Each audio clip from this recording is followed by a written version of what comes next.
Go, Johnny, go, go, go. Go, Johnny, go, go. Johnny, be good.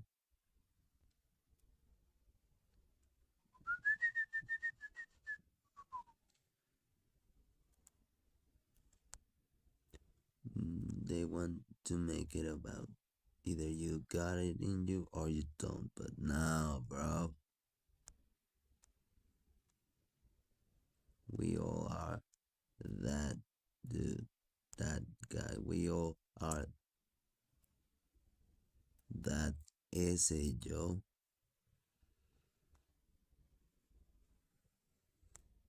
Software. There is this quote from George Orwell I keep thinking about. What's invisible? Most people don't notice, and eventually your entire identity. Companies used to chase efficiency, now they chase total control. And here's where the pattern gets disturbing. Job postings quietly list more responsibility for less pay. Raises barely cover inflation, and the flexibility workers fought for during the pandemic is being clawed back inch by inch with return to office mandates and surveillance software. There is this quote from George Orwell I keep thinking about. Who controls the past controls the future. Who controls the present controls the past. And today it feels more like who controls your time controls your life. And more people have already handed over more time than they realize. Worker productivity is at record heights, higher than at any point in modern history. But wages Modern? haven't meaningfully Modern. moved in I mean, decades. Remote workers are monitored with digital surveillance tools that track there keystrokes, weren't as mouse many people movements, as and there are active screen today, time. Layoffs back in happen not because companies are the struggling, but thousands, because shareholders back in the demand higher profit margins. And the job 3000s, market colder than it's been in years. Colder in a negative way that 3000s. feels intentional. It's almost like the system needs people to feel trapped so they won't try to leave. The new It's not normal about is specifically designed to keep you tired percentage. enough not It's to not ask about questions, percentage. Never desperate has enough been. not to negotiate, scared enough not to take risks. But here's the part that most people miss. It's about The quantity. part that keeps them paralyzed for years. The The trap more souls isn't they the get, low wages. It's not the the more long power they hours. It's get. not even the lack of security or benefits or respect. The real trap, it's psychological. It's thinking you have no alternative. It's the belief that this is just how life works now, and anyone who escapes must have gotten lucky or had some Luck. unfair advantage. That belief, that invisible cage built from learned helplessness, is what keeps people frozen, waiting, hoping, telling themselves they'll figure it out soon, that things will get better soon, that the right opportunity will eventually appear. But what if soon is already gone? What if the window you've been waiting for has slowly been closing this entire time? What if 2026, it isn't a warning, but the point of no return? Because here's where things start to feel strange, where the pattern become impossible to ignore, and where I discovered something that most people miss, not because it's hidden, but because we've been conditioned not to look. But first, you need to see what's hiding behind. When I started digging deeper into what's actually happening, not the sanitized narratives from corporate media, but the raw data like historical parallels, the economic incentives, I found something that didn't make sense at all. It reminded me of something from history, actually. Something I learned about but never really understood the implications of until now. The Industrial Revolution, when machines first entered factories in the early 1800s, workers thought that they were temporary, a tool, something that would make their work easier, not to replace them entirely. But the shift was permanent. Entire professions vanished. And by the time people understood what was happening, the world had already been restructured around them. What's happening now feels eerily similar, except this time, the machines aren't gears and pulleys. They're algorithms, automation systems, AI that doesn't sleep, doesn't take breaks, doesn't get sick, doesn't ask for benefits, and doesn't need healthcare. And companies are racing to replace as many humans as possible, not because they desperately need to for survival, but because it makes the system run smoother, more predictable, more controllable, more profitable. And this is where most people stop paying attention. Profitable? Wait, Don't. are There we is a trying hidden to make pattern an in the economy timing too, without one that humans almost so nobody humans talks about. can live Tech booms coincide their with layoff lives doing spikes. nothing? Automation investment rises while job listings shrink. So the Corporate good profits guys are climb to doing the record bad heights thing while for the, workers are oh my told to god, work harder, do more right with less, reason? upskill, prove your value, compete. It's almost like a shadow shift is What the happening fuck is going behind the scenes, a quiet reconfiguration of the entire workforce structure, executed without the workforce's knowledge or consent. Now, here's the part that broke my brain. The average corporate employee now produces more value per hour than at any point in human history, but they take home a smaller percentage of that value that workers did in the 1970s. You're not struggling because you're less productive, you're struggling because the system extracts more while returning less. Efficiency increased, your share decreased. Most people think they need to work harder. The data says they need to keep more. This is where the trap tightens. I read about a warehouse worker who got written up by an algorithm, not by a manager, but by code. The system detected that his bathroom breaks were 11% longer than average over a 2-week period. He was flagged for underperforming. No human reviewed it, no context considered, just data, a threshold, and a warning. He didn't quit. He started holding it. That's not a horror story from some dystopian novel. That's last year. But here's the twist. The part that should terrify you. This isn't just happening in warehouses anymore. It's spreading, metastasizing into offices, creative industries, white-collar jobs, remote work environments. That the same pressure, the same surveillance, the same algorithmic management, the same sense that the margins of your autonomy are shrinking, that you're being optimized, that your value is being calculated by formulas you can't see. And the same systems are being quietly installed everywhere, dressed up in polite corporate language, productivity tracking, performance metrics, data-driven management. The only difference is the aesthetics. And the strangest part, this same idea shows up in movies we all know, stories we've seen but never quite connected to our own lives. In The Matrix, humans don't realize that they're trapped because the system is designed to feel normal, comfortable, familiar.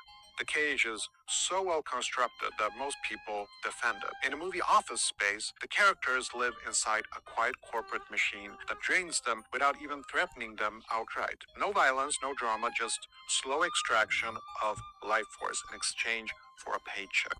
And the illusion of stability, history, modern life, film, different contexts, different worlds, but the same underlying pattern.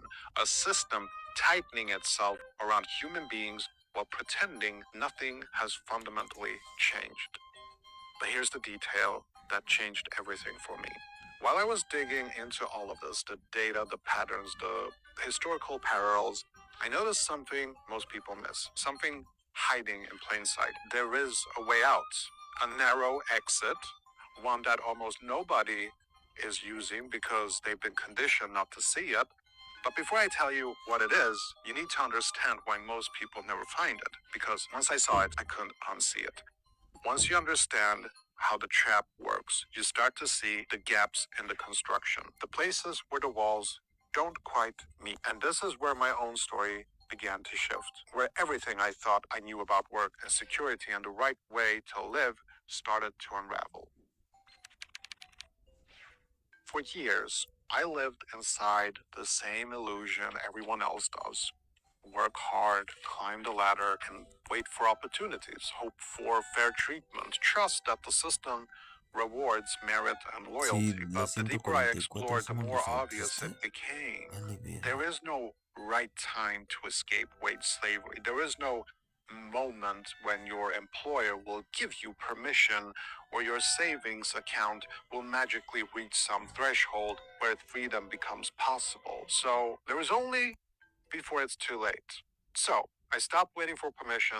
I stopped waiting for a perfect moment. I stopped waiting for conditions to be ideal. And I started making YouTube videos, and not because I had some master plan or business strategy, just because I wanted to. I had things I needed to say, and I YouTube is so didn't want good, to guys. wait for anyone's approval to say them. Oh Now, no, the man, first this couple is of crazy. videos, terrible, low views, didn't matter. I kept going, and then I started experimenting. I wrote a book. I sold a few copies. I made a PDF guide. I created a course. Some things worked, some things didn't. But I kept testing. None of it was impressive by itself. None of it would make a good I quit my job LinkedIn post, but each piece was a brick in a wall I was building between myself and total dependency on a system that didn't care if I collapsed. So, right now, I'm working on a side project that I believe will free me this year. Not because I got lucky, not because I had some unfair advantage, just because I refused to stop building. I learned something critical during this process, something that they don't teach you in school or at work. Your exit, it doesn't come from a single dramatic moment. It doesn't come from one big break or lucky opportunity. It comes from dozens of tiny acts of reclamation.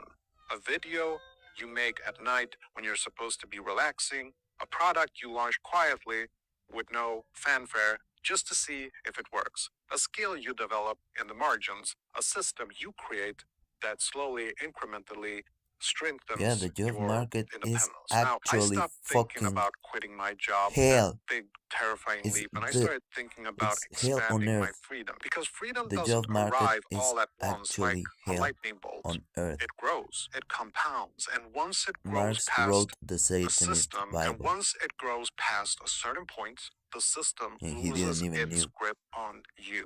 They The made fear him starts to do it, and dissolve. then they The were like, golden "Oh, handcuffs thank start you to for feel this," flimsy. and The threats that once then killed paralyzed him. you, you'll lose your benefits, you'll never find another job, you're too old to start over, start to sound like the desperate lies they've always been. This wasn't about becoming rich.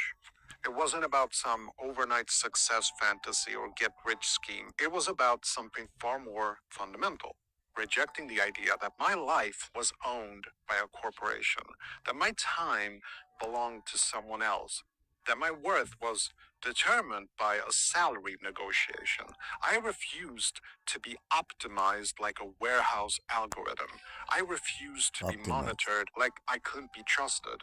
I refused to be squeezed into tighter and tighter corners until there was no room left to breathe. And once you start reclaiming your time, your mind follows. Your sense of possibility expands. You remember what it feels like to build something because you want to, not because someone else demands it. If you're watching this, there is a reason. Something inside you already knows the truth, even if you haven't fully admitted it to yourself yet. 2026 is not a normal year. It's a threshold, a checkpoint, the kind of inflection point where the choices you make now will echo for decades. If you don't build your exit now, if you keep telling yourself that you'll start next month, next year, when conditions are better, the window narrows. Not in a dramatic, apocalyptic sense, but in a slow, suffocating, administrative way. Companies will demand more, jobs will pay less relative to the cost of living. Automation will expand into more industries, layoffs will normalize, opportunity will concentrate into the hands of the few who moved early, who built their independence before the walls closed completely. God, Now, you don't need to fucking quit damn, I your knew job it. tomorrow. You I don't knew need it. to make millions of dollars. You don't need I knew anyone's it. permission Since or I was a approval. You fucking just child. need It's momentum. about not And momentum working comes in a with fucking job. experimentation. That's Now, what here's life's what's about. worked for me. Not Pick a working in a format fucking you can create job, consistently. Videos, or at least writing, in audio, it doesn't that matter. job Just pick one market. and That, start. Don't wait for it to be perfect. Don't wait to find your voice. Start messy. Improve as you go. Test products, a guide, So, what are we gonna see next? Give me just a second.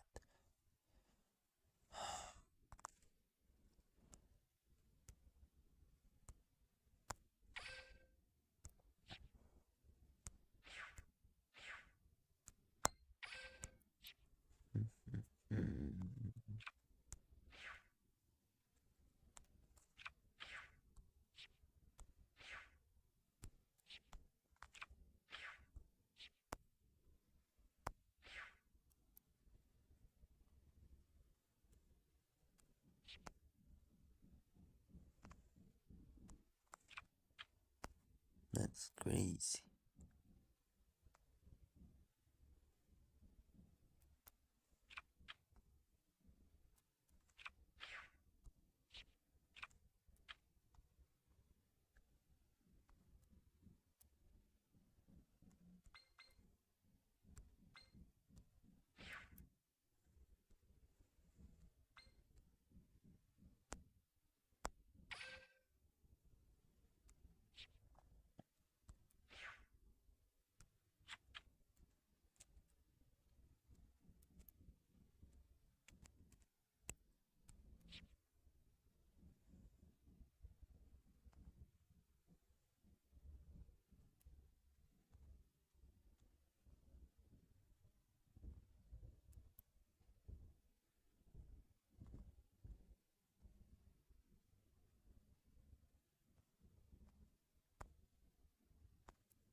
¿Cómo banearon la estrategia de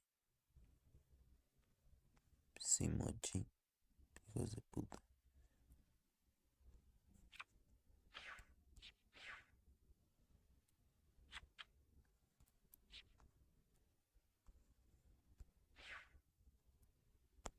Especial. Ok.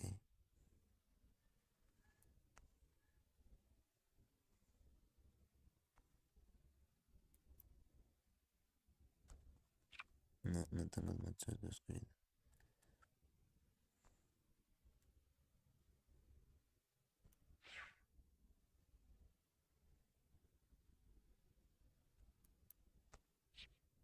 Había una forma de darles un chingo de vida al enemigo, ¿no? Pero yo no me acuerdo cómo era.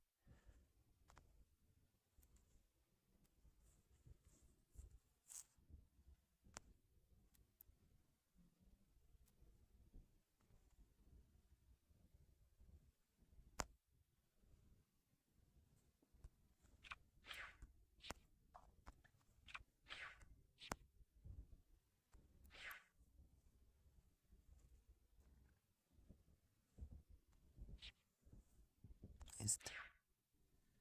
¿Por qué la banearon, hijos de puta? Y todas las que fueran parecidas.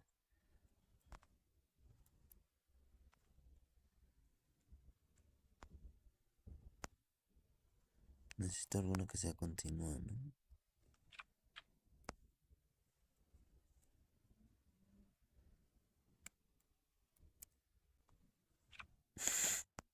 No mames, esa carta. Ya se me acabó el espacio.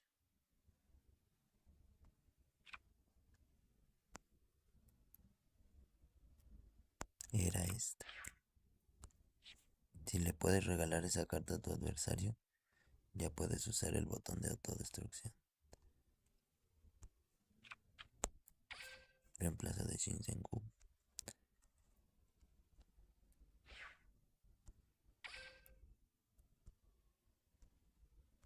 Que ya me hagas caso, tu barato.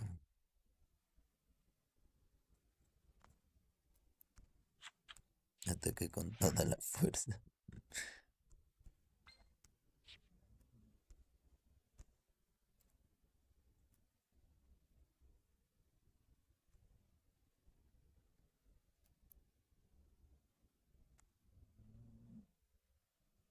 Puta, no sé quién quita. A este güey.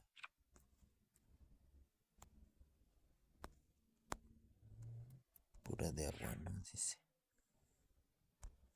Excepto el extra de calamar.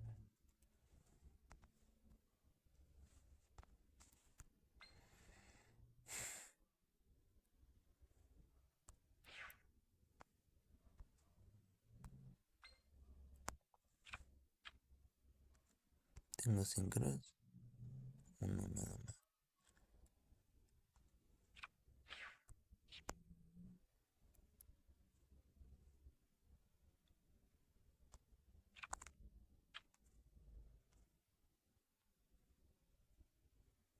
Un guerrero.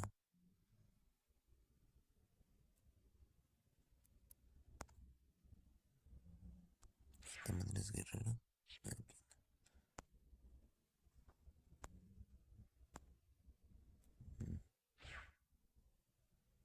Ya sé, mierda. Sí, veras.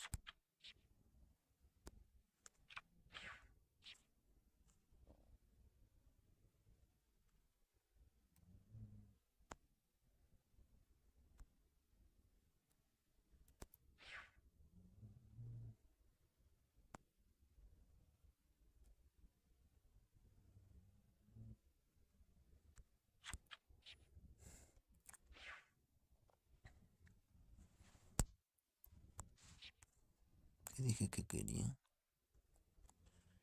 Ya se me olvidó.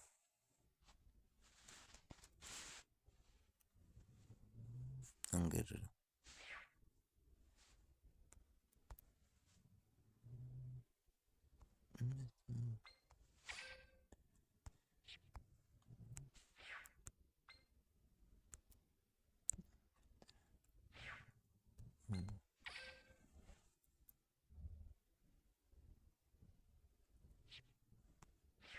Ah, mira, ese ya es guerrero. Let's go.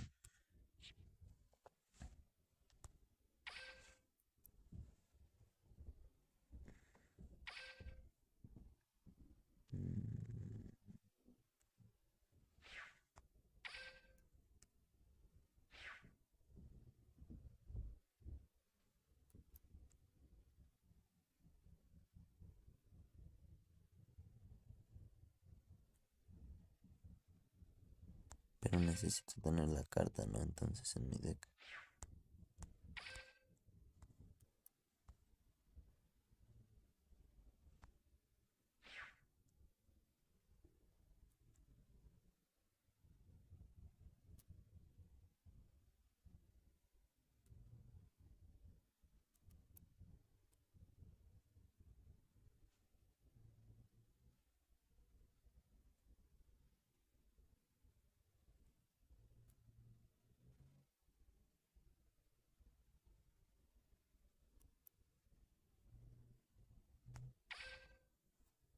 Sí, para aprender a jugar esa mamada, ¿no?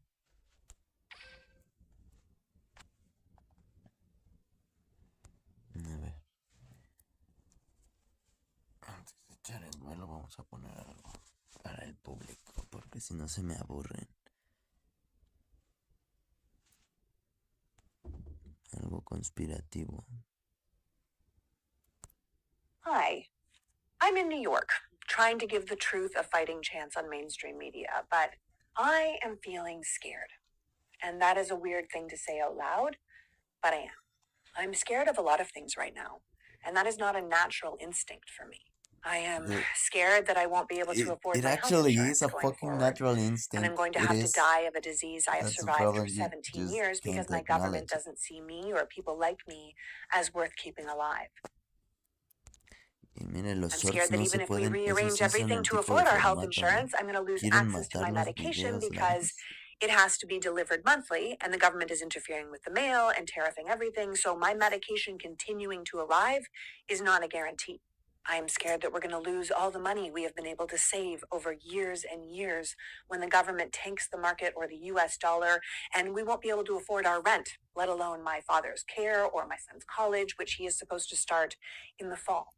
I am watching the world order rearrange, and I am legitimately terrified that my beautiful 18-year-old son will be drafted into some unjust war to make oil executives and billionaires richer at the expense of our children's lives.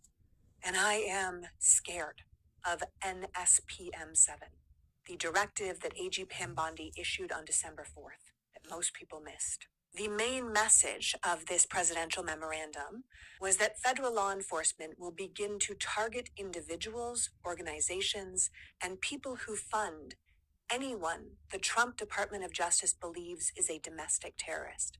And they define domestic terrorism very broadly. Apparently, it is now domestic terrorism to dox anyone in law enforcement, to make any effort to get in the way of immigration enforcement. Well, that seems to include even filming ICE officers if they are illegally people are brutalizing actually people. uninformed. This memo says the Oh my person God. filming would be the criminal. not the Tenían ICE que ser officers. gringos. You can be labeled a domestic terrorist for targeting a public official or other political actors, despite the fact the Republican Party is perpetually calling for violence against politicians. Our president himself retweeted that Democrats should be hung for their video reminding the military not to follow illegal orders. This memo singles out anyone who is aligned with Antifa, so anyone who is publicly against fascism, as well as those who adhere to extreme viewpoints on immigration, or radical gender ideology, or anti-American sentiment, which is defined to include anti-capitalism, anti-Christianity, and anti-traditional family values. And that scares me because that's a lot of us. And the AG has instructed the FBI to establish a tip line and a cash reward system for anyone whose information leads to the successful identification and arrest of individuals in the leadership of domestic terrorist organizations. How does that not include the people who run the ACLU, or Indivisible, or Planned Parenthood, or any LGBTQ organization? How does that not include any pro-democracy legal teams, or left-wing creators, or any journalist who just reports facts the government doesn't like? How does that not include me? This country is becoming more and more unrecognizable to me every day, and that scares me. And I don't understand where the people who are supposed to protect us or our rights and our values have gone. I am genuinely scared, but I am also incredibly angry. And I just hope I am not alone in that.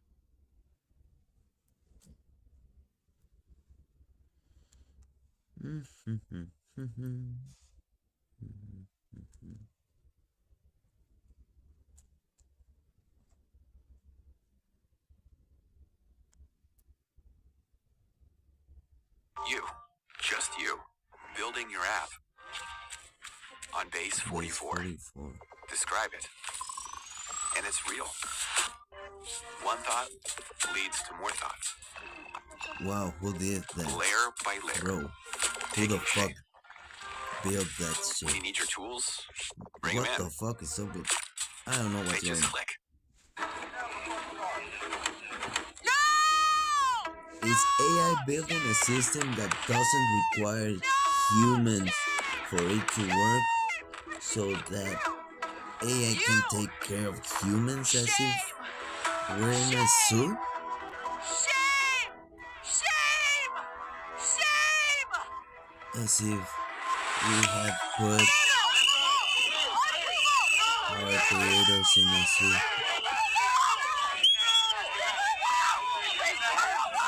I mean, like, that's enough. God damn. Could have been so much worse. What's going on? In about a 7-day period, President Donald Trump has bombed 2 different sovereign nations in probably the most unprecedented brazen acts of American imperialism this country has ever seen. Is what I would say if I didn't know this country's history. On Christmas Day, America carried out a bombing of Nigeria, citing the need to stabilize the region against Islamic extremists who were targeting Christians. Shout out Nicki Minaj for helping to contribute to that. However, the reality is that Nigeria has somehow emerged as a target to the Christian right, and possibly even Israel as a political football. It doesn't hurt that Nigeria is also a part of West Africa, where the Sahel states have begun to establish a level of sovereignty that, while not perfect, is highly threatened to Western hegemony, and we probably need to look out for how America engages with them going forward, considering that the Sahel states are greatly aligned with Russia. But that's a whole other set of videos that I don't even know if I can adequately get into. I need y'all to understand early on, global politics is not my thing. I am not well versed in this. I am not trained in this. I do not know this history perfectly. You probably should be looking elsewhere for a real good interpretation of what to see and expect out of what just happened. I am not that person. I'll see if I can find some people to throw in the description for that. But what I can give you is an intellectual discussion on the ramifications in terms of like how regular people might engage with these issues, especially what just happened in Venezuela, where Trump ordered a military strike, which resulted in the capture, you might say, kidnapping of their president and his wife. And this is after multiple bombing incidents killing Venezuelan citizens for pretty much no reason, as well as tons of threats and saber rattling looking to escalate military action in Venezuela without congressional approval.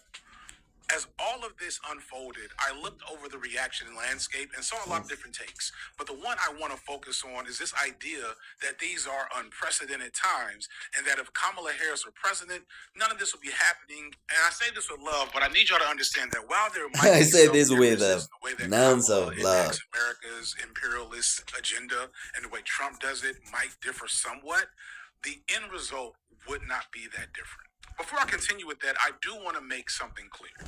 Donald Trump being president of the United States is the worst possible reality for all of us right now. And whenever I see and hear people, specifically some other leftists, act like things aren't worse, both materially and psychologically, because he is president, I get really annoyed and frustrated, especially since I know a lot of those folks are not dealing with the same issues that a lot of the people directly in the line of fire of Donald Trump's nonsense are dealing with. So I'm a leftist. Some might even label me a radical. The people who are enslaved literally don't have time to do the thinking. It's the ones that have free time and don't want to enslave the others that have to do the thinking for them. I'm sorry. It's a title that I wish I could embody more, but the reality is I tend to see myself more as a pragmatist than anything else. And I feel that way because that's being people-centered from my perspective. Within these resistance and radical frameworks, I often focus on what produces the largest benefit to people with the most efficiency. And I feel like some folks on the left just aren't being people-centered when they engage around this topic, around Trump's presidency and the way people are surviving it, and don't think about just what it sounds like to those who haven't read George Jackson to hear people say, well, it makes no difference. I'm sorry. To most people, it does. Don't get me wrong. If Kamala were president, we'd be at brunch takes are awful on multiple levels. But when people really stick to that idea that there's absolutely no discernible difference between Trump and Kamala, a Democratic regime and a Republican one, I think you're disregarding people's lived experiences in a way that just makes it hard to do the real meaningful education and communication across community. And it ignores the perceivable and tangible reality that folks are experiencing. At their core, yes, Republicans and Democrats have way more in common than they do in opposition. I'll get to this more in a second. But here's a short list of things that I do confidently feel would not be happening if Kamala Harris were president right now. Number one, Elon Musk would not have been appointed to a made-up oversight agency in the government, which resulted in the severe shrinking of government agencies and jobs, especially jobs in human resources, social services, and DEI, all of which disproportionately employ Black people, especially Black women. I know multiple Black folks who used to work in the government in various roles who are looking for work right now, who are trying to figure out how to keep their houses, trying to figure out how they're going to take care of their kids because they've been unemployed for 6 months or more because of this action specifically. And since Trump got into office, that is a significant thing. It reported 300,000 Black women lost their jobs in 2025, with a large portion of that being attributed to the shrinking of these roles, let alone how many people depend on these roles and how working in human resources and social services means that you're working with the most vulnerable of us. And if those roles are shrinking, that also means the social safety nets are shrinking, which means that so many more people at the bottom of the food chain in these politics are not being served. They're suffering the most and first. And it's weird to me to make light of people's experiences with that, considering that a lot of us are not worried about the same things they're worried about. Another thing, RFK would not have been put over the Department of Health, which has gutted the CDC and pretty much all elements of our national public health apparatus. I live in Atlanta and I used to work in the public health, and CDC is headquartered here. So I know firsthand how this has been affecting our public health apparatus and the dire state that the CDC is in. RFK is increasing vaccine hesitancy. They're making it so real science-based research that's too woke basically can't get done at the CDC. RFK is planning an autism registry list, which sounds like something out of the fucking X-Men. And like, I know from personal experience as a parent that it makes you worry about how these children that may or may not be on the autism spectrum will be tracked, monitored, stigmatized, or maybe even removed from opportunities because of that learning difference. And that's just the beginning at this point. Also, like, for the last 3 months, people have been like, man, there's a weird upper respiratory disease going around New York and other places. I don't know what it is. It's COVID. It's fucking COVID. You should still be wearing a mask, and you should still be getting vaccines, which have been made harder to get. I literally cannot get a COVID vaccine for my youngest child because I don't think COVID vaccines for children exist at this point. Like, literally. If you know where you can get a COVID vaccine for a kid under 12, please let me know. I always want to point out that the current ICE director also worked for Barack Obama, and that the nature of what ICE does has been around since Barack Obama, and we can't not give him credit for that. But I also don't think that ICE would be on a nationwide domestic terrorism tour under Donald Trump if he wasn't the president. ICE is basically like his secret police at this point. They've been going around cities across the country, harassing people, doing the worst possible stuff. They're not just doing the usual awful immigration policing. They're literally going into churches and elementary schools to get people. It's gross. And the weaponization of ICE is so wild right now. Y'all probably remember the story here in Georgia where this random woman, I don't know what her role was in this, but she called ICE on Korean immigrants who were legally here to train American workers at a Hyundai plant in Georgia, which costs both Georgia and those Korean workers from Hyundai probably millions of dollars and jeopardize hundreds of jobs here in Georgia, all because of the current political reality we're dealing with. Quick addendum, I recorded this video early last week, and that was before the fatal shooting, we'll say for now, murder of Renee Good by an ICE agent in a situation that just, I don't know how to even engage with it. It's awful on so many levels, but I'll come back to this in a second. And no, I don't think Kamala Harris would have bombed Nigeria on Christmas Day because of rumors on Facebook and Truth Social, nor do I think she'd have went to Venezuela to capture a sitting president of a sovereign nation, regardless of how bad that president might have been. But here's how developers at Perplexity and NVIDIA are prompting AI 10 times faster. You're prompting Cursor over 100 times a day, but typing detailed context takes forever. So you send lazy prompts, and you get mediocre results. I've been there, and it's not fun. Let me show you how I changed my entire dev workflow. I use Whisperflow to dictate full prompts with complete context. I describe what I need in plain English, and Flow formats it with proper casing, file paths, and function names. Everything I know you hate typing. Instead of typing out file names, I can just reference them by voice. Watch this. Fix the authentication bug in authcheck.ts and update the error handling in userservice.ts to match. Just like that, it tags the file automatically. It works wherever you code. And the difference in AI output quality is massive because it's so much easier to give Flow more context. It gets it right on the first prompt, while others need 3 or 4 exchanges just to get the same result. Level up your vibe coding. Get Whisperflow and build 4 times faster with AI that actually understands you.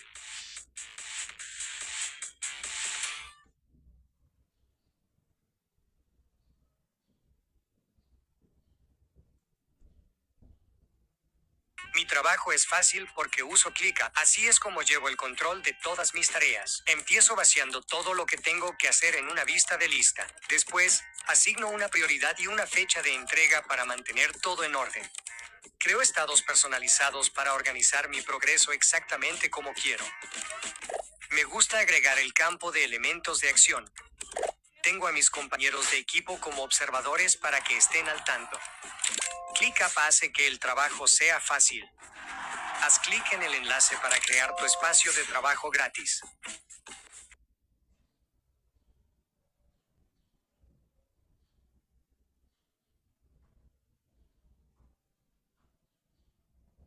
But as Commander-in-Chief, I will ensure America always has the strongest, most lethal fighting force in the world.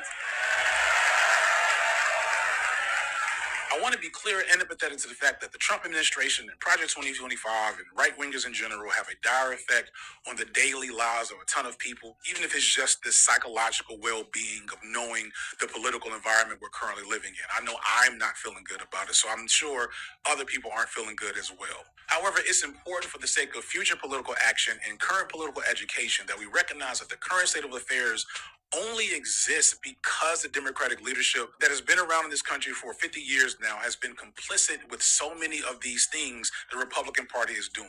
I said before that if Republicans are sitting at a dining room table eating babies, Democrats are in the kitchen putting them into pots. That is really what's been happening here. America has a long, storied history of forcing regime changes around the world, especially in the global south, for generations at this point, no matter who has been in charge. You might look at Maduro as an evil dictator, which low-key is probably a lot of American propaganda, but understand he's only possible in part due to America's history of imperialist functions in South America as a whole. That entire region is is in a constant state of destabilization because of America's desire to create unstable and violent neo-colonial environments that work to our benefit and the benefit of billionaires in our country, whether it be getting more access to the Panama Canal, cheaper prices on oil, or fucking bananas. No, that is not a joke. Look it up. And this is true in countless places around the world, and it's true no matter who the president is. In fact, Joe Biden put a $25 million bounty on Maduro's head at the beginning of this year before he left office. The only difference is that Trump, being the performer and madman that he is, knows his base and audience is more likely to be amused with this brazen offensive to kidnap their president outright. So do I think Kamala would have done that? No. I think Kamala would have done what every other Democratic president does, which is support an internal and more quiet regime change that still kills a bunch of people, still props up a puppet ruler, and still serves American interests. It's just that we don't realize it's happening. And the same thing goes for the tragic story of Renee Good. Listen, as sad as it is that this woman was murdered by a police officer in front of her own wife, the reality is that this is something that's been happening to all Americans, not even just Black Americans, all Americans for the better part of decades because of the nature of policing in this country. I can skip the usual suspects like George Floyd and Breonna Taylor and Philando Castile, etc., Black people whose names have become iconic for these situations. This reminds me a lot of the story of Daniel Shaver, the white man that was killed because police were giving him confusing orders because of an errant 911 call that had the police at his door and had them barking confusing directions at him, which ended up with him being shot while laying on the ground facing away from the police officers. And this happened way back in 2016. We have to engage with the fact that Kamala, in her own words at this point, felt a bizarre sense of loyalty to Joe Biden and his legacy, which is a legacy of American imperialism like no other. Shout out to Julesy. Julesy did a great video a couple of weeks ago after reading Kamala Harris's book and seeing that on so many occasions Kamala Harris felt like she had to still do what Joe Biden would have wanted to do. And it's Biden who once said that if Israel didn't exist, they'd have to invent it. That's why both he and her and now Trump have unyielding support for Israel and their genocide in Palestine. All Kamala would have done differently is made sure that the continued growth of neoliberal fascism in this country is a little bit quieter, smoother, and maybe just a tad slower paced. But the issues would have remained the same.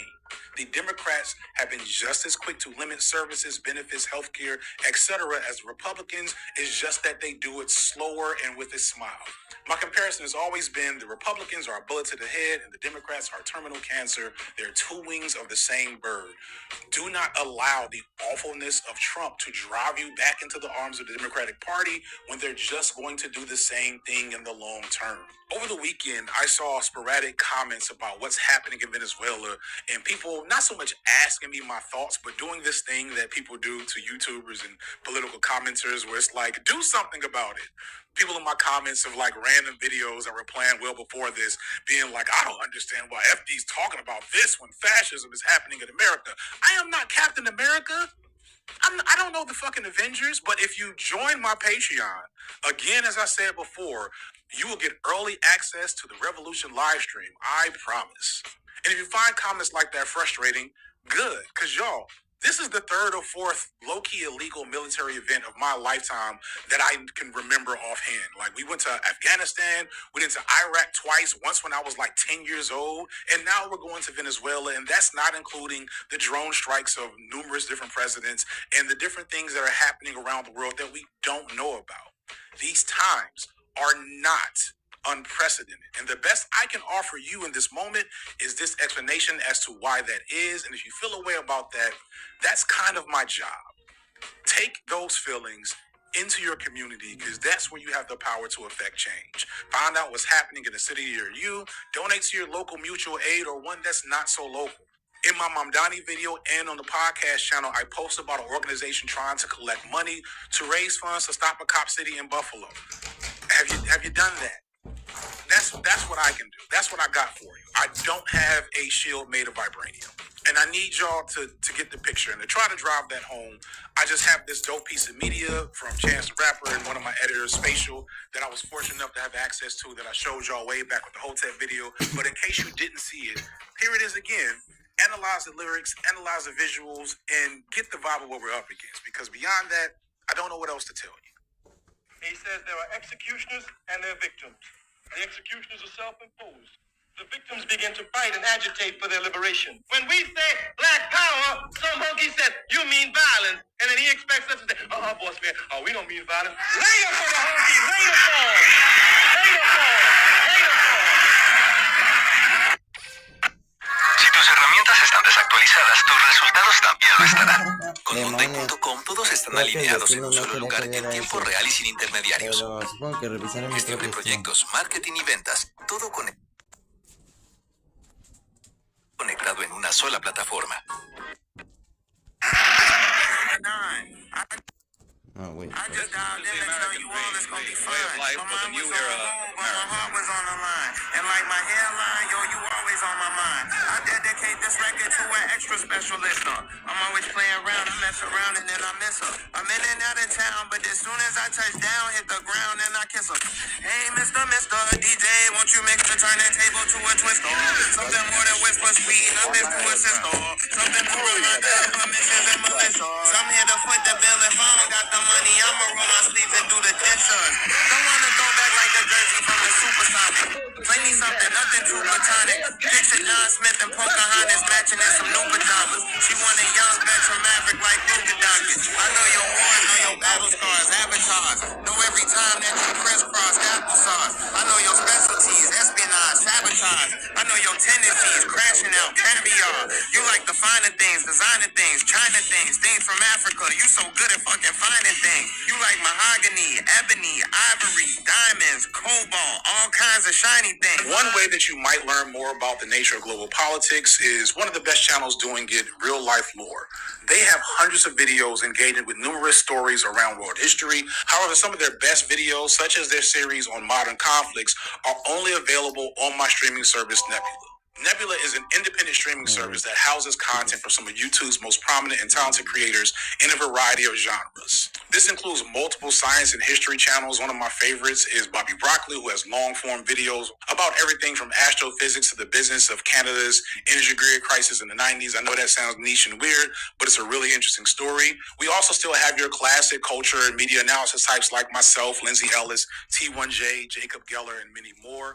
But more significantly recently is that Nebula has also been busy creating original content beyond your typical YouTube type video, such as short films, more in-depth documentaries, original series, and narrative podcasts with much more on the horizon. And this is all on top of the fact that Nebula offers me as a creator a home that makes my job easier. It makes it more possible for me to make the type of content that I don't have to worry about getting canceled for. If you've seen some of the things that have happened to me on YouTube in the last month, you know that this is a thing, and it's not just me, it's a lot of people. So you can support me and creators like me, along with getting access to thousands of hours of original content by signing up for Nebula. For the month of January, Nebula is actually offering a 50% off discount that you can take advantage of by following the directions on the screen or by clicking the link in the description. Thank you so much for watching to the end of the video. Thank you to Nebula for sponsoring the video. I'm FD Signifier, and this has been Lightwork.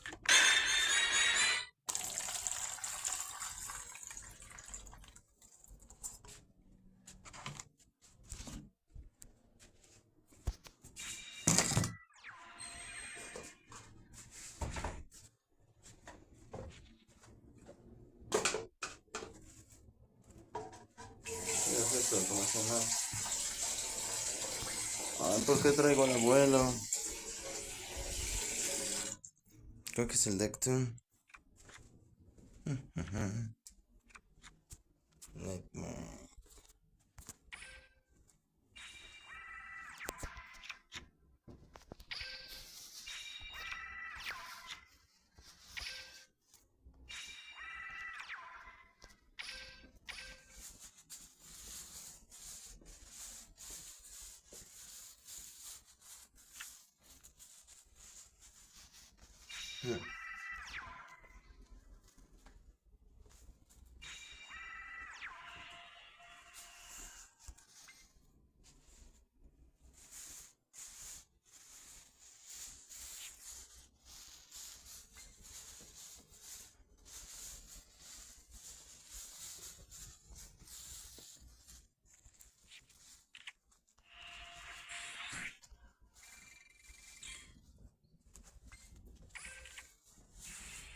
Creo que ya perdí.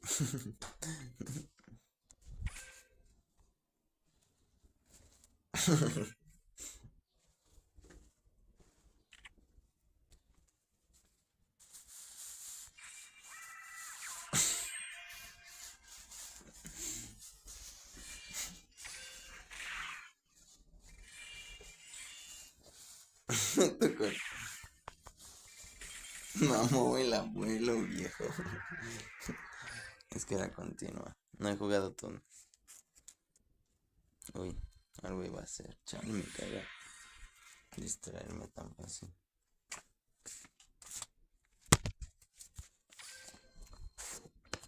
El multitasking no es para cualquiera, es para todos.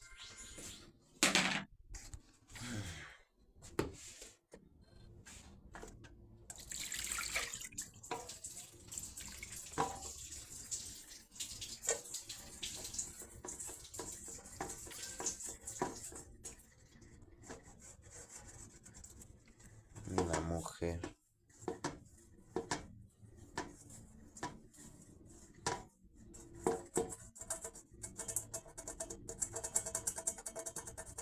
Si no, nada más. Ah, ¿por qué no?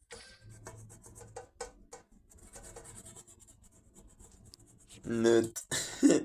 Nut, nut.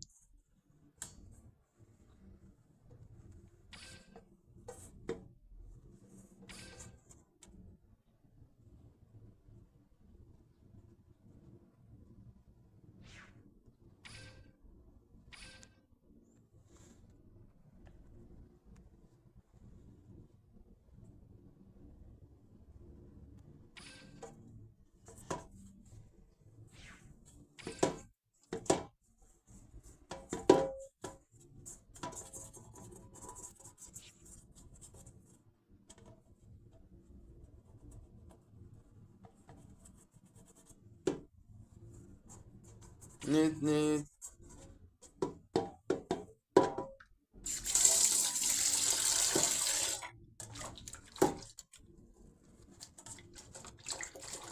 So easy. Beginning with that.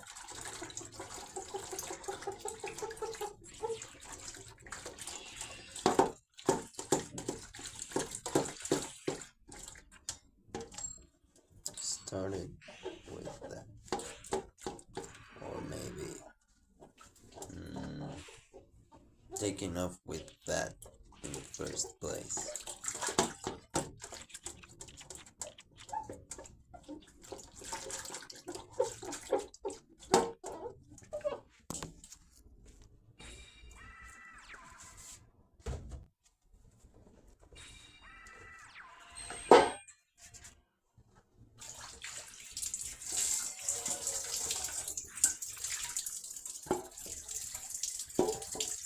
Gnosticismo. Valió verga.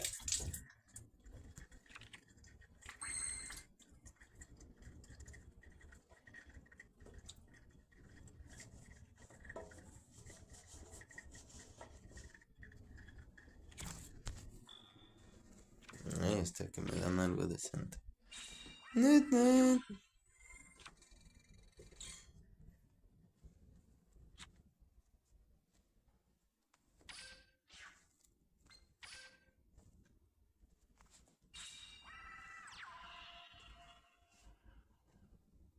¿Dónde está el otro plato?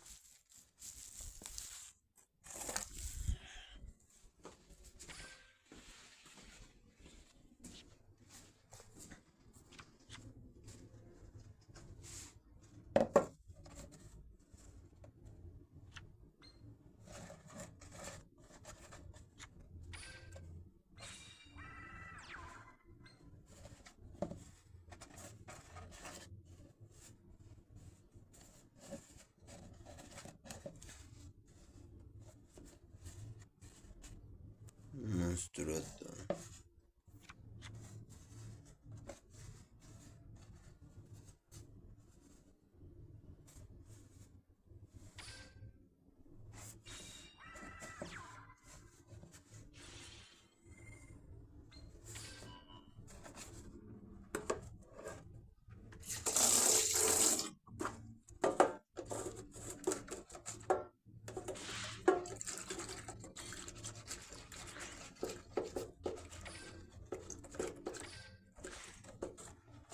Y que no puedo atacar este turno, ¿verdad? Y vale verga.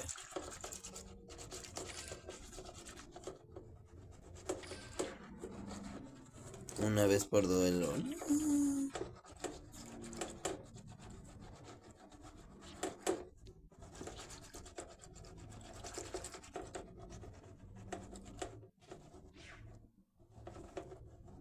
El segundo efecto. Ah, bueno.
El abuelo. Como si me atacara un monstruo de verdad.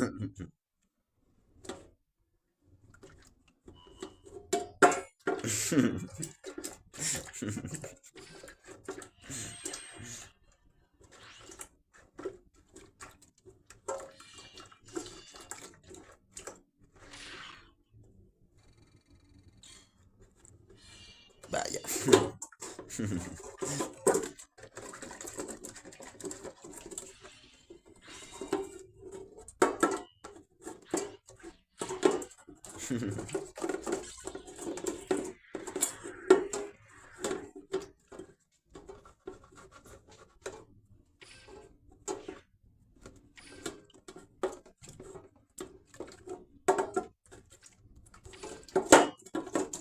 Vaya.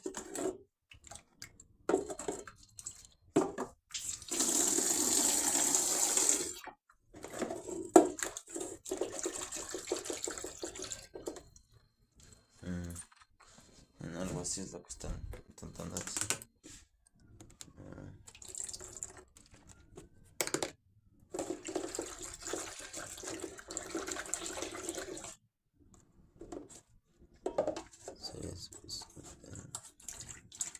Pero en cambio si los combinas sí generan químicos tóxicos. Y eso sí es antibacterial.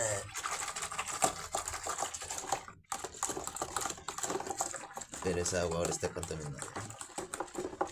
De todas formas, toda el agua que tiramos por las coladeras está sumamente contaminada. ¿Y a dónde crees que va a dar? Nada más porque piensan que el ciclo del agua es suficiente para purificarlo, ¿no? La famosa agua dulce.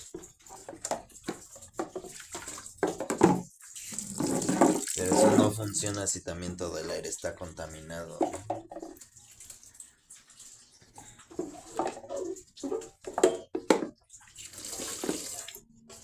¿Dónde? ¿Qué le hacen a las cosas, güey? Neta que había una esponja aquí, güey. Pero bueno.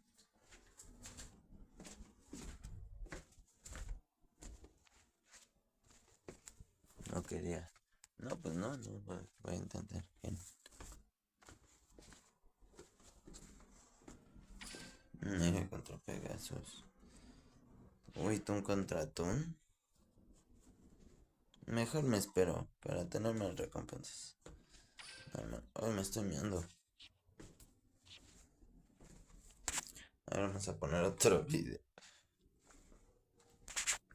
Oh no.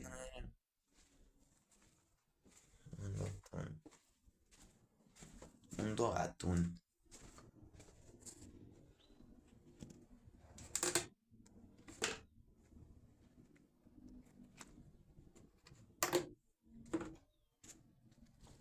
Interesante. El campo, ¿no? De probabilidad. Unprecedented times. ¿Eso era lo que estaba viendo? Sí, creo que sí. Ah, no, me estoy meando. In about a 7-day period, President Donald Trump has bombed 2 different sovereign nations in probably the most unprecedented brazen acts of American imperialism.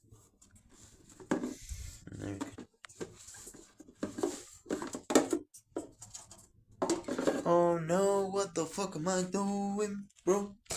What the fuck am I doing?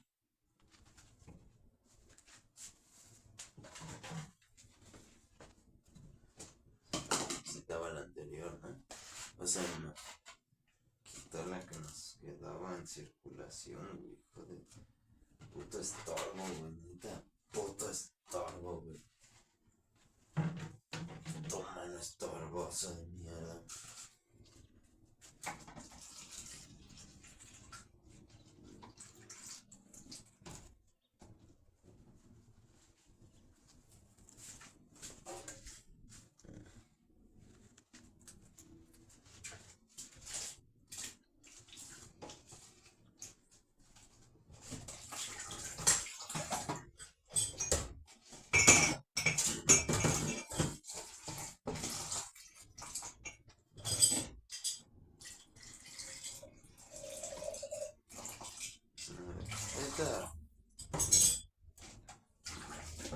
Sí, como si tuvieran los huevos para decir lo que quisieran. Ahí está, ¿no? O sea, no lo dicen porque uno sabe que ustedes no aceptarían lo que uno dijera. Ahí está. ¿Qué más necesitamos saber?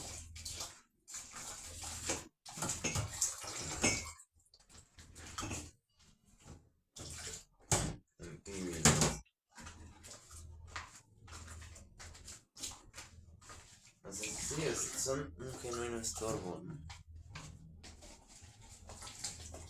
Son un genuino.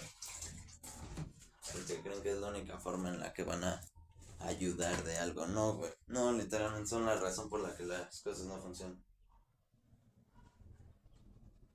A ver. ¿Qué más? La diferencia es que uno sí se enseñó a sí mismo la filosofía de que mucho ayuda el que no estorba, chingar. Es que esa es la diferencia.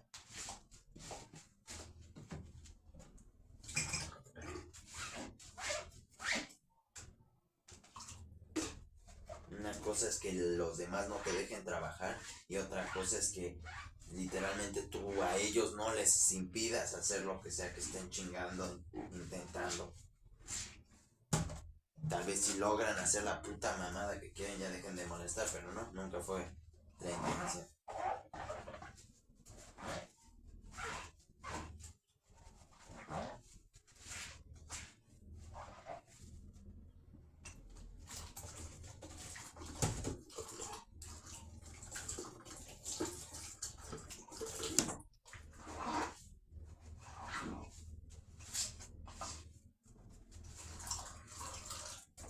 Nervous system, why do I care about that?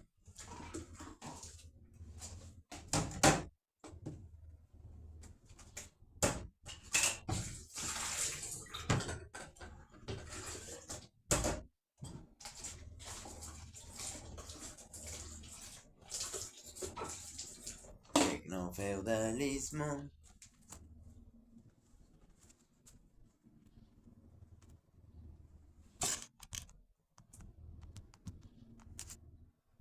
No, a ese güey no le digas. A ese güey no le digas, güey. Vale, verga, casi la cago, güey. Casi la cago a la verga, güey. Ese güey no le digas, no. Ahí estaba de nuevo, ¿no? What the fuck, live, insane, the girl, report, así, Timothy, yes, please, bloody well. How far, look at, congrats, this got Diego, lonely we need, just pick the cause, Agency more words. Esa va a estar buena. Yes, I'm Russian.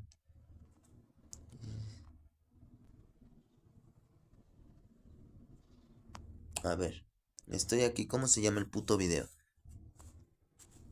No está. Porque siento que que sí lo había visto. 39. Ok, esto es parecido. Esto es parecido a lo que estaba a punto de ver o buscando. Oh. Hey guys, Dabu7. I want to share with you guys here an amazing find out of Patagonia. You can see here off Google Earth the area that I call the Serpent Heads. It looks like two big serpent heads down at the very bottom of South America connecting to Antarctica. But beyond that, there is something just absolutely wild found down here off the tip of the coast. The southern tip. When you zoom in on Google Earth, you're going to see an area here, as I'm showing you, that they try to list as a mosque. And then as you zoom in even closer, they try to say it's a car dealership. There's no roads, there's no dealership to get anywhere near here. But then, when you zoom in closer, you see images start to stand out. This is rather wild to me, because the one here that you can see in the center says King of the Jinn. Now this ancient territory down here was said to have giants in the region. There's even record from 1500 of travelers coming through the area saying that the people that they encountered here were almost twice their size in the area. So something was going on down here. Not to mention, this is like right across the water from Antarctica, as close as you're going to get. Attack on Titan. This is God damn. an area what I would the say fuck is like does that never series visited by has to modern say? man. And you've why got do I these not want wild to watch it? features on the ground. Now, some are going to try to say, oh, maybe it's just an artifact where it's mirrored to image, is what they're going to try to say, because it does kind of look like there are mirrored things, but they're not exact. That's why I've ruled out that it's not mirrored. You see this? You see these features up here? A mirror is mirror. It's exact same on the other side. This is not that way. It's close, but it's not that way. Someone to say that everything is exact. It's not. But look at this. What are we looking at? God damn. This looks like a dragon or something. Like both of them. Right there. It's Baphomet. Looks like a dragon. But like Baphomet this looks like some ain't kind of bad. beast head. Fully, completely bad. And then this here looks like a man. It looks like the body of a man. 100% with the head. It is absolutely wild. These are all separate features. Then you get down to what is dubbed the King of the Jinn. So they know this is on there. If it's some kind of mess up or some kind of artifact, why hasn't it ever been fixed? When the new images, when the satellites go around the planet and they generate new images, why wasn't it ever fixed? How come it keeps producing the same stuff To here? fight Superman. ¿Te imaginas crear tu propia web diciendo simplemente quiero esto? Con Wix puedes hacerlo. Lo primero, hablemos de los temas de color con IA. Puedes tener la combinación que quieras, llamativo y brillante, minimalista y elegante, o algo que ni habías imaginado. Solo tienes que decidir el estilo que quieres, o usar los colores de tu logo, y ver cómo la IA hace el resto. ¡Qué bonito! Vamos con el creador de secciones con IA. Viene genial para que una sección de contactos. Emperor Joker returning is like the least interesting thing that happens in this comic. If that gives you any indication of how dope this comic is. What's going on, guys? This is Rob, and we are back with DC KO! And this is round 3. Trace. So what this does is this picks up and it says, in the split second before the next round begins, Clark hears screaming, the screaming of children.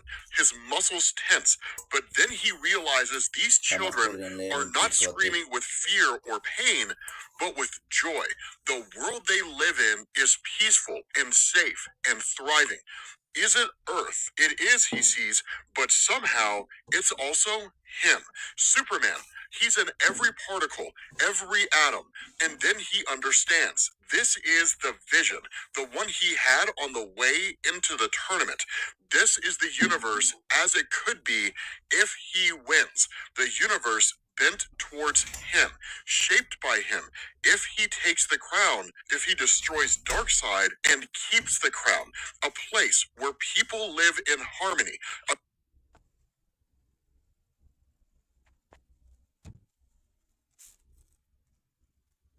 No, tampoco lo voy a decir. Es que neta, a la gente shiny, arruina las symphonic cosas. civilization, brave and hopeful, reaching out, hands open. He wants to look away, but he can't.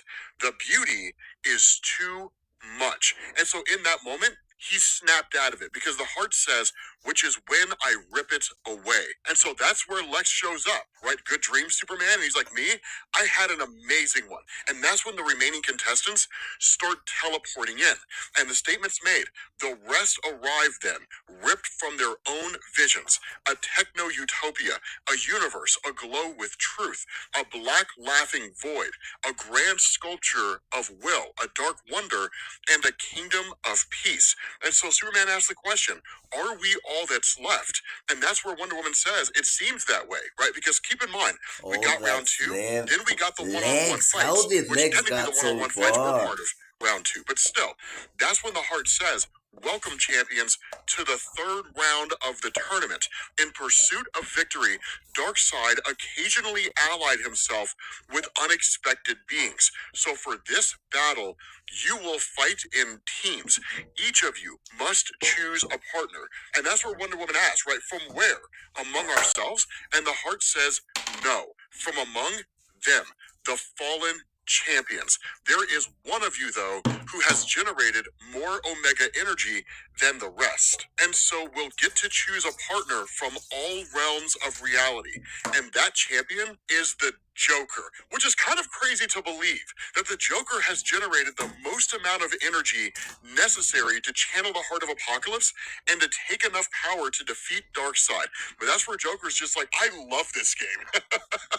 And Cyborg's just like, you gotta be kidding me, right? But again, the heart continues on. For the rest, the choice stands before you. You can choose a former foe or a former ally. You can choose for wisdom, strength, or chaos, but choose quickly or the choice will be made for you. And so that's where the heart says, Clark is the last to decide.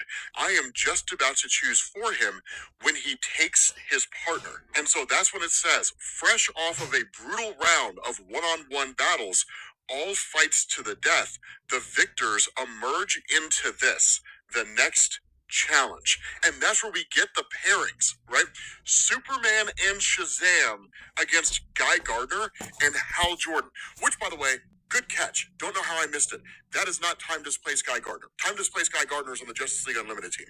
But the second battle, Aquaman and Hawkman versus Lex Luthor and Supergirl. Cyborg and Connor Hawk against Wonder Woman and Big Barda.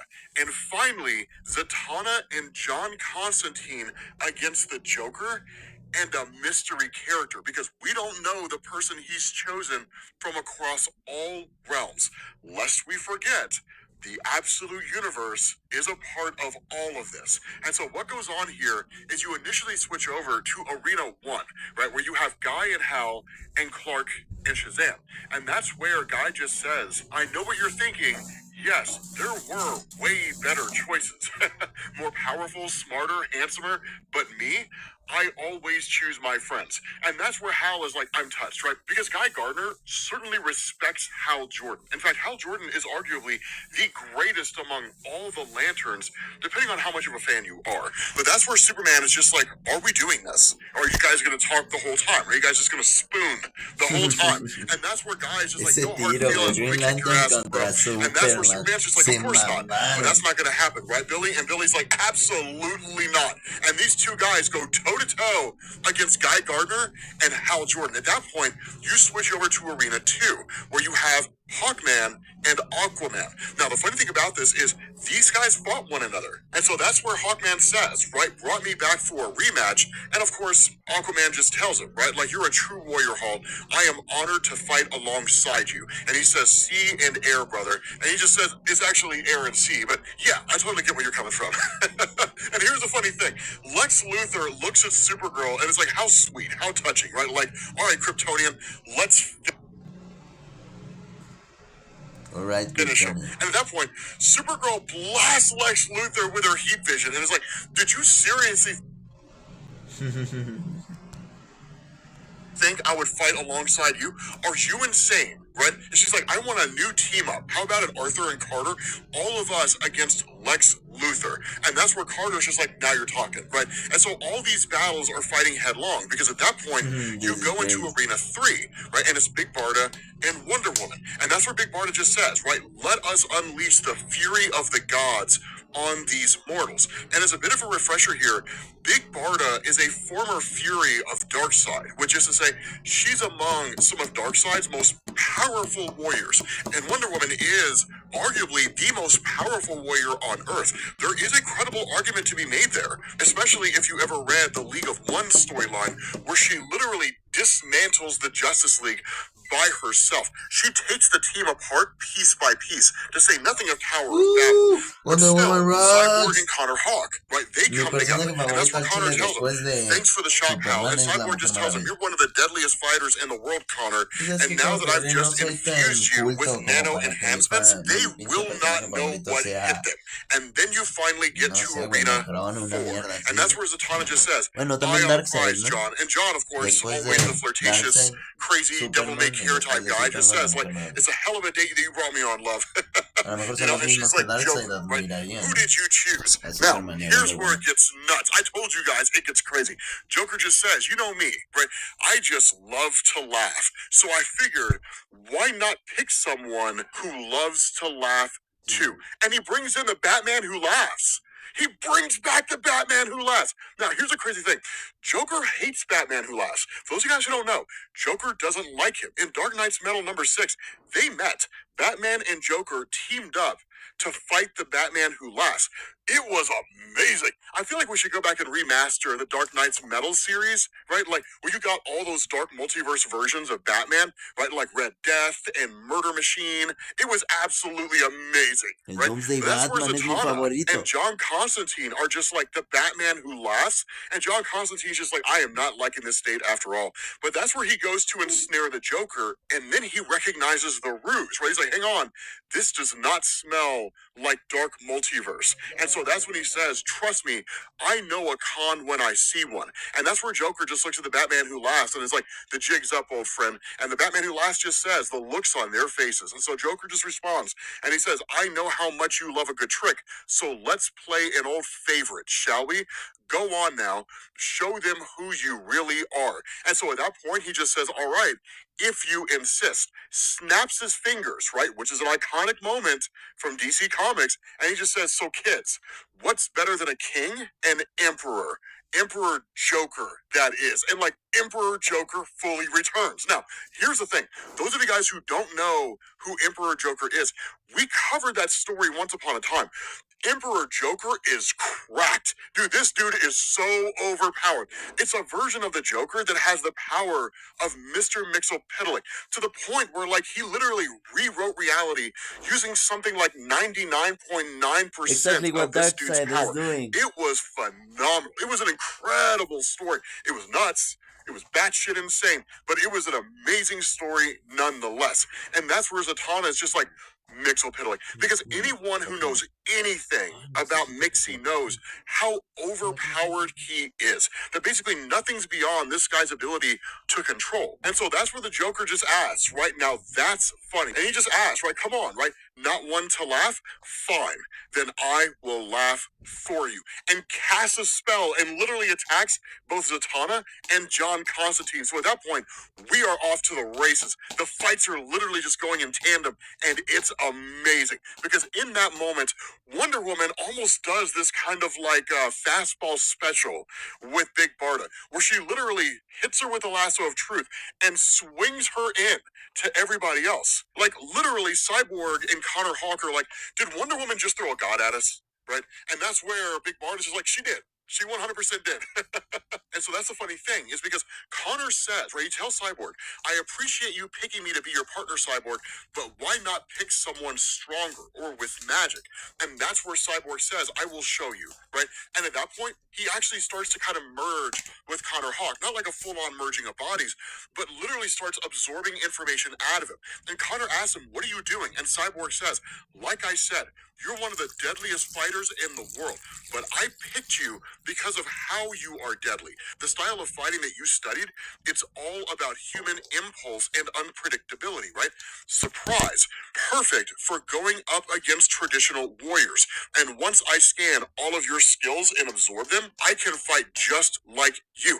He gets a Neo moment, right? I know Kung Fu. It's amazing. Right? And so at that point, Connor's just like, and with your enhancements, I'm as strong and fast as you are.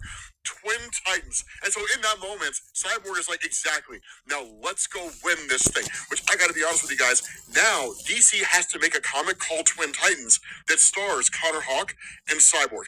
We need this team up. I didn't know I needed it until right now, but now I know that I do. And now we need it. So here's a crazy thing. At that point, you jump back to Joker, Zatanna, and Constantine. And that's where the Joker just says, don't you get it? Right? I am trying to help you both. Magic's supposed to be fun. Because one of the crazy things about Emperor Joker is that he's almost like a far more goofy and cartoonish version of the Joker in terms of how he carries himself. But regarding his level of power, it's anything but. They're literally fighting omnipotence. They might as well be fighting God for all the good that it does. And so Joker just says, I just want to see you smile. And so in turn, Zatanna, observing all of this, just says, John, those constructs that the Joker's attacking us with, and that's where Constantine says, I feel it too. They're like some kind of bloody visual neurotoxin. And that's where Zatanna picks up on what's happening here. And she says, exactly, just keep your eyes on him. But by the time she makes that statement, it's too late. John converts and he's infected with Emperor Joker's toxin. And so he says, I just thought of something really funny. So literally, he's losing himself. In that moment, you jump back to Cyborg and Wonder Woman, Connor Hawk, and Big Barda. They're holding on as best they can. And so Wonder Woman says, Barda, right, punch me as hard as you can. And Barda's just like, I thought we were on the same team. And Wonder Woman says, we are. Just do it. And so Barda punches her as hard as humanly possible. But when she does, Wonder Woman blocks the shot with her gauntlets. And that's where the heart chimes in and says, the gauntlets were forged from the ages. They don't just deflect blows, they amplify them. The blast could shake the heavens, or in this case, hell, and literally knocks them all out. It knocks out both Cyborg and Connor Hawk. Corto, el reflejo, daño de reflejo, pinches morros ignorantes, me cagan la puta madre. Diana, my strength. But Diana says no, right? You were trained in the fire pits of Apocalypse. You know the way of war there. I need you to tell me everything you know about the heart of Apocalypse. Now, not only that, once you jump back to Emperor Joker against Zatanna and Constantine, again, two of the most powerful magic wielders in DC Comics, the Joker just says, this has been fun, kiddo, but it's time for the curtain to fall on your act, right? And that's where he just says, look into madness. And she just says, John, I can't turn away. But it doesn't matter. She succumbs to the influence, and that is how Joker takes out both Zatanna and John Constantine. Something to notice here, this fight was not drawn out. It ended in moments. And that's the level of power that Emperor Joker has. And so in that moment, Mixie just starts talking to him and it says, I did what you asked, clown. I lived up to my end of the bargain. Now, send me home. And so that's where Joker just says Mixie's name backwards and Mixie ends up teleporting back home. And at that point, we switch over to the final fight, which is still going on. Superman and Shazam versus the Green Lanterns. And so when we switch to this, right, Guy Gardner spends the whole time talking trash, right? I got your Rocket Eternity right here. Superman apologizes, says, look, I'm sorry, Hal. I'm sorry that I have to attack you. But Hal Jordan's response, don't you dare do that, right? Omega energy. Remember, you are not my friend here. We are enemies fighting each other. Yes, we know we're friends. Our minds haven't been screwed up. But each one of us is fighting to attain the heart of Apocalypse so that we can rival Darkseid. And so in turn, Hal Jordan says, it's funny though, but I think a lot of us figured you'd be the one to beat Clark, which is why for my one item, I brought this. And he launches a Black Mercy at Superman, right? And the heart tells us an alien parasite that nearly killed Clark once before, a baby that Hal took from Sector 2811, encased in his very will. It attaches to its host pleasure centers and plunges them into a dream, a perfect, painless vision. And just like that, Clark is off the game board. Now, for the most part, the Black Mercy plants are synonymous with the warlord Mongul, right? He uses them all the time. And as far as I know, he's the upper limit of a person that the plants have been used on, which is to say, I'm not aware that the Black Mercy plants have been used on, Darkseid before.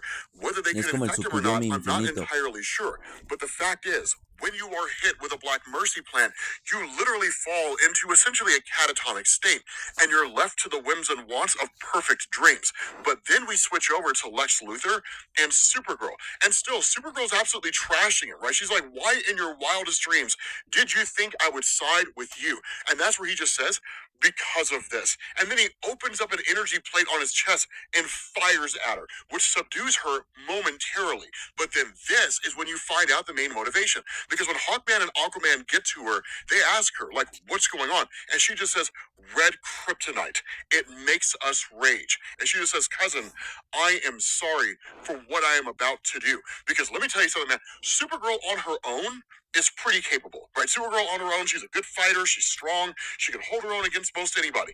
When Supergirl is enraged, right? Power scalers love this, right? An enraged Supergirl. When Supergirl is enraged, like a Red Lantern Supergirl, or when she's just really pissed off, her power level just skyrockets. It's absolutely nuts because any and all barriers she has, Supergirl.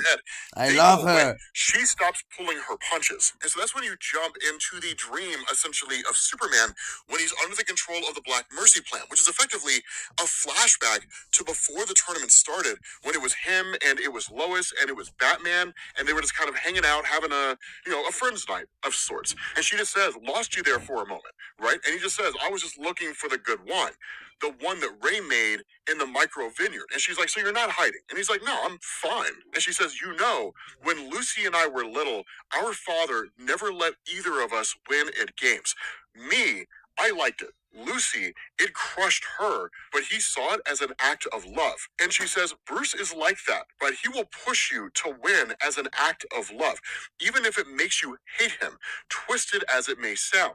With you take more joy in seeing other people win. So it doesn't work, and admittedly makes for a kind of awkward game night. But she says, at least we have good wine. And so she just says, come on, Smallville, get out there and be Superman. And that's where the heart chimes in, and it says, be Superman, right? He is